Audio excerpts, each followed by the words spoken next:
Hey guys, welcome back. My name's Aaron. This is Czar Finance, episode 32, Fundamental Analysis. Now, on today's episode, I'm going to talk to you about the basics of what fundamental analysis is. Fundamental analysis is another word for quantitative analysis, or looking at the data of a company's structure, okay? So when it comes to fundamental analysis or quantitative analysis, same thing. Basically, you are looking at the information that is gaining insight into what the company does, what they're doing, their structure, how well they manage things. You're looking at the balance sheets, you're looking at profits, growth, you're looking at basically the stats of what the company is actually doing. Again, it's the basic data of what a company is doing on the fundamental analysis of what they're doing, the raw data, okay? Now, on the very basics, what is comprising of a company's value is looking at the stock price or the value of a company. So how does Nike, or I should say maybe let's say Apple, price its value in the stock market at $100? Well, who determines that value? Is it the shareholders? Is it what they own? Is it what they're coming out with? Is it the products that they invent? Is it because they have really good manufacturing or a lot of money, etc.? So those are the type of things that you got to look at to check out the actual company's value and whether they're going to go up or down in value, and maybe whether to see if they are a good investment or not, okay?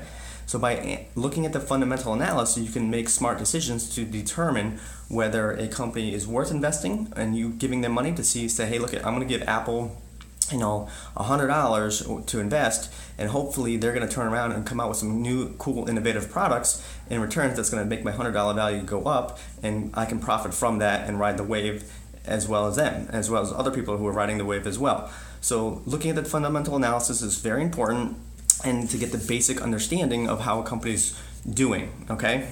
So fundamental analysis serves to answer some of these questions, like what is the revenue's growth? What is it actually making a profit? What are they planning on doing in the future?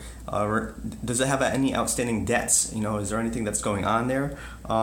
Is there any cooking of the books? Are they hiding or shading money on the side, or doing something creepy? Or is their numbers matching up? When it comes to the end of the day, when they have to file their quarterly statements or their yearly statements, etc., and show to the public, hey, do these numbers really add up, or are we doing some kind of crazy, shady stuff that's scraping some money to make it look like we're really good, but behind the scenes they're really not? So those are the things that the fundamental data shows when you look at it and you check out the analysis of that data. Excuse me. So here are some things to look at when looking at fundamental analysis. There's basically three things to look at. Their business model. What is the business model of the company? So here's a quick example of what a business model does for the company. It's basically like, for example, McDonald's. McDonald's is pretty straightforward. What do? Well, they manufacture and produce hamburgers. They do soft drinks. They do, smoothies. Not smoothies, but maybe smoothies now. All sorts of stuff they do, salads, whatever their restaurant business entitles. But we know the main purpose of their business model is to sell hamburgers and French fries and things of that nature. So we know that's pretty straightforward. But some companies may not be as straightforward as McDonald's may be. Some companies, say, for example, Honda, you might think of Honda just does cars or is a manufacturer of cars. Well, looking at the fundamentals, they don't always just do cars. They have a huge line of investments that they do, and they work in robots, they work with lawnmowers, dishwashers, airplanes, all sorts of things. They have a huge underlaying of different things that they invest in and that they develop, and they market to different crowds that you might not be aware of, but if you look at the data, they say, wow, these guys are pretty diverse. And some companies are pretty easy to figure out, but some companies aren't. Some have some really, like Pfizer, for example, they're a medical company, a drug company.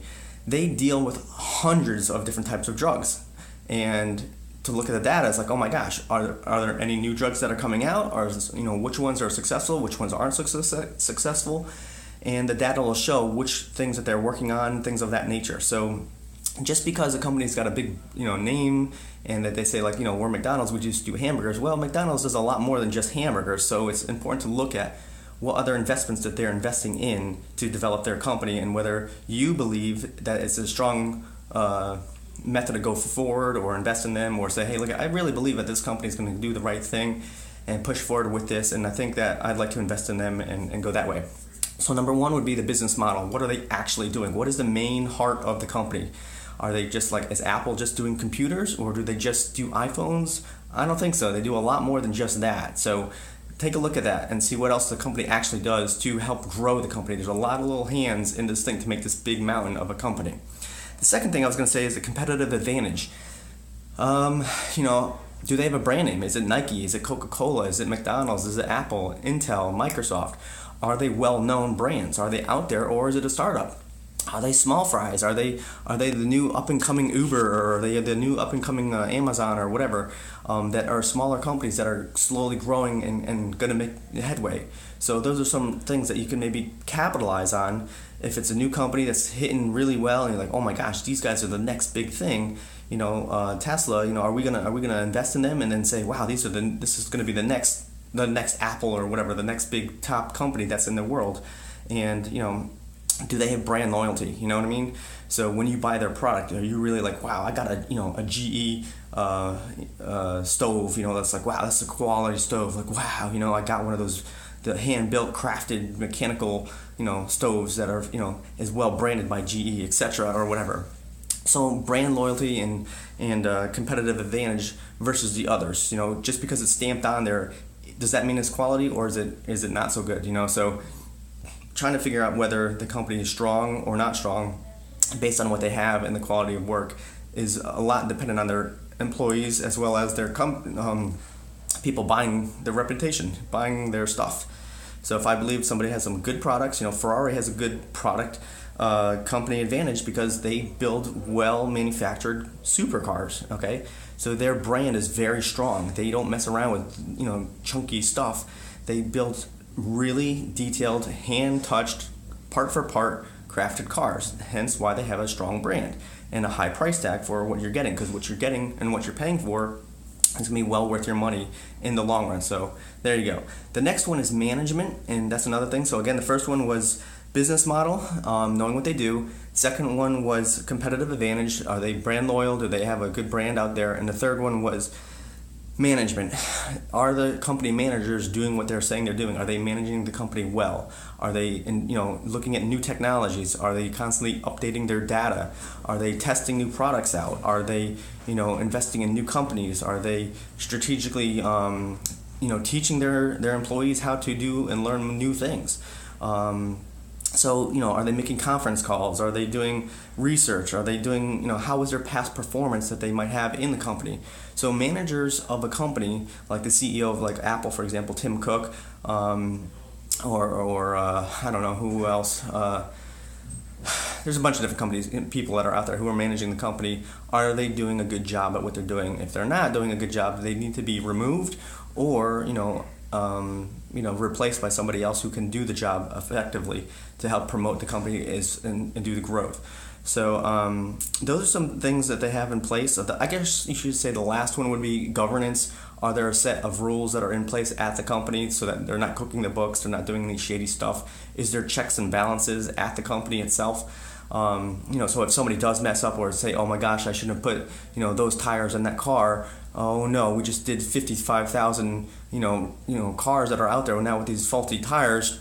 What are we going to do? Do we have to do a recall? Do we have to call them back? Is that, is there checks and balances should a mistake happen? So if somebody messes up, what are you going to do about it? Or should there be a flood, what are we going to do about it? So those are what's called governances or the laws within the company. So if an employee messes up or something drastic were to happen on the line or for a product, there's rules and balances that go into play.